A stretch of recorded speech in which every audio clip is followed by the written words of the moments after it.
Shalom. Comment posséder l'année 2025?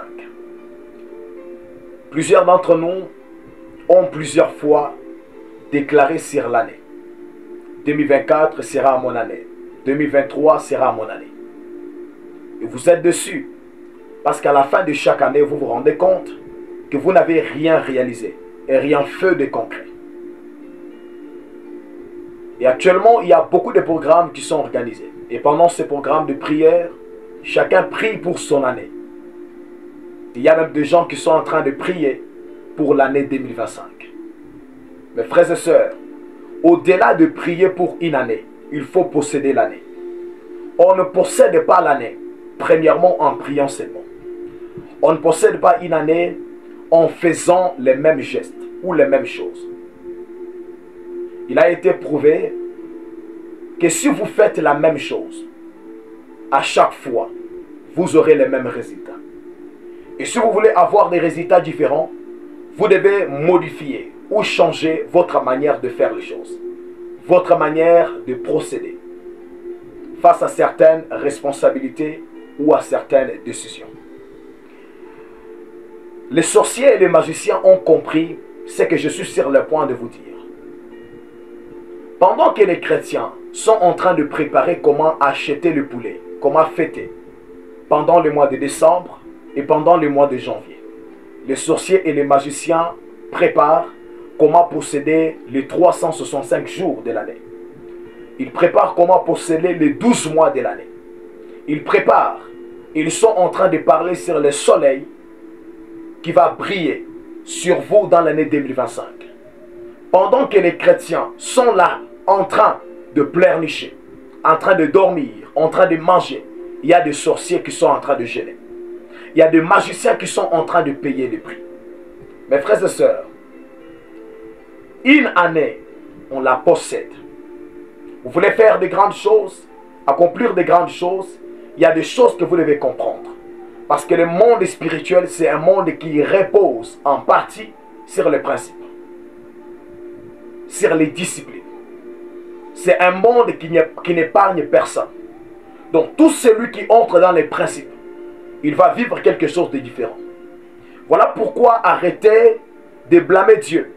Là où vous n'avez pas compris ce que vous étiez censé faire. Le Seigneur nous a donné à chacun d'entre nous la capacité de voir, la capacité de comprendre. Et surtout lorsque vous vous approchez de Dieu, dans le but de les laisser vous enseigner et vous guider, il peut vous conduire afin que vous compreniez qu'est-ce que vous devez faire dans cette saison pour posséder cette période et posséder cette année. Écoutez ce que Luc dit. Luc le chapitre 4, le verset 1. Jésus rempli du Saint-Esprit revint du Jourdain et il fut conduit par l'Esprit dans le désert, où il fut tenté par le diable pendant 40 jours. Il ne mangea rien durant ces jours-là et après qu'ils firent écouler, il y eut faim. Cette période, il n'y avait pas des apôtres. Il n'y avait pas la foule. Il n'y avait pas les hommes et les femmes qui venaient écouter Jésus. Il avait une mission spécifique sur la terre.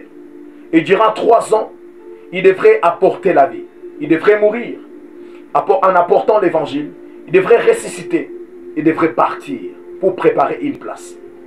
Cette mission avait un délai particulier, un délai bien défini. Mais avant que Jésus n'aille affronter les diables dans le public, il a commencé par les vaincre. Dans le secret, dans le désert. Il a vaincu le diable dans le désert. Le désert représente le secret. Le lieu secret. Là où Dieu vous amène. Là où il y a des choses que vous devez vaincre en secret avant de les vaincre en public. Le péché, la maladie, les démons que vous n'avez pas si vaincre dans le secret, vous n'allez jamais les vaincre en public. Parce que les résultats qu'on a dans le public dépendent du prix que vous avez payé dans le secret. Mes frères et sœurs, je suis en train de comprendre ces versets. Et je me dis que les 3 années que Jésus devrait servir sur la terre représentent l'année 2025 qui est sur le point de commencer. Et Jésus n'est pas vite allé posséder, aller affronter l'année 2025. Mais il a commencé par posséder l'année 2025 dans le désert ou dans le secret. Votre problème, c'est que vous priez beaucoup, mais pour ne rien dire de bon dans la prière. Vous priez, mais parfois vous oubliez certains gestes, certaines actions prophétiques qui peuvent vous donner une avance, vous donner une autorité, vous donner un poids. Parce que même le monde spirituel est un monde de balance, est un monde de qui pèse. Et vous pèsez par rapport à ce que vous avez déposé sur l'autel. Alléluia. Mes frères et sœurs, comment posséder votre année 2025? Je vous donne juste des clés qui seront les 2 secrets qui vont vous permettre à faire quelque chose et à voir des choses être changées dans votre année 2025. Avoir les grandes réalisations dans la prière. Et moi-même, je suis témoin et je l'ai expérimenté. Et je vais vous les donner. La première des choses, vous devez planifier votre année. Alléluia. Vous devez apporter à Dieu un plan. Vous devez avoir un plan. Et présenter à Dieu ce plan. Qu'est-ce que vous aimeriez avoir? La foi est une ferme assurance. Mais la foi aussi, c'est lorsqu'on a cette capacité de voir au travers des yeux de Dieu. De voir comme si c'est Dieu qui voyait au travers de nous. C'est lorsque là où il n'y a rien, mais vous commencez à voir quelque chose. La foi, ce n'est pas seulement une ferme assurance, mais la foi, c'est une démonstration. On ne démontre pas ce qu'on n'a pas vu en esprit, ce qu'on n'a pas vu dans ses pensées. Vous voulez la grandeur? Ne demandez pas à Dieu la grandeur, parce que la grandeur est en vous. Quand Dieu a créé l'homme, il a déposé dans chaque homme une grandeur. Et c'est à vous de comprendre comment activer cette grandeur. Vous n'êtes pas simplement grand parce que vous l'êtes devenu. Mais vous êtes né grand. Vous êtes venu au monde avec la grandeur. Et c'est à vous de comprendre que vous avez la grandeur, enfin de l'activer. En d'autres termes, le premier pas vers l'activation de la grandeur commence par la prise de conscience de la grandeur que vous avez ou de la grandeur que vous êtes. Présentez à Dieu un plan. Qu'est-ce que vous avez comme plan? Qu'est-ce que vous cherchez à réaliser? Et le Seigneur vous accompagnera. La deuxième des choses, vous devez prendre des grandes décisions. Parce que tout grand changement dépend des grandes décisions que les hommes ont prises. Là où il n'y a pas de grandes décisions, mes frères, il n'y aura pas de grands changements. Il n'y aura pas de grandes transformations. Une nation n'est pas élevée par les hommes qui prient beaucoup, par les hommes qui jeûnent beaucoup. Mais une nation est élevée, premièrement par la justice, deuxièmement par les hommes qui ont pris des grandes décisions de changer les choses. Tant que vous n'avez pas encore décidé que les choses changent dans votre vie, rien ne va changer. Voici les 2 clés que je suis en train de vous donner. Mais dans la prise de grandes décisions, il y a des amis qui vont vous quitter. Il y a des relations que vous allez perdre. Regardez les gens autour de vous. Qu'est-ce que ces gens vous apportent? Regardez ceux qui sont autour de vous. Qu'est-ce qu'ils apportent comme contribution à votre vie ou à votre destinée? Il est peut-être temps que vous arrêtiez certaines relations. Il est peut-être temps que vous laissiez partir certaines personnes. Il est peut-être temps que vous arrêtiez de dépenser sur certaines femmes. Il est peut-être temps que vous arrêtiez de dépenser dans les habits, mais que vous investissiez dans le livre, que vous puissiez investir dans les documentaires, que vous puissiez investir dans des choses qui peuvent construire à votre bien-être, qui peuvent construire votre personnalité. Parce que même lorsque le Seigneur va vous positionner, vous aurez besoin d'une personnalité.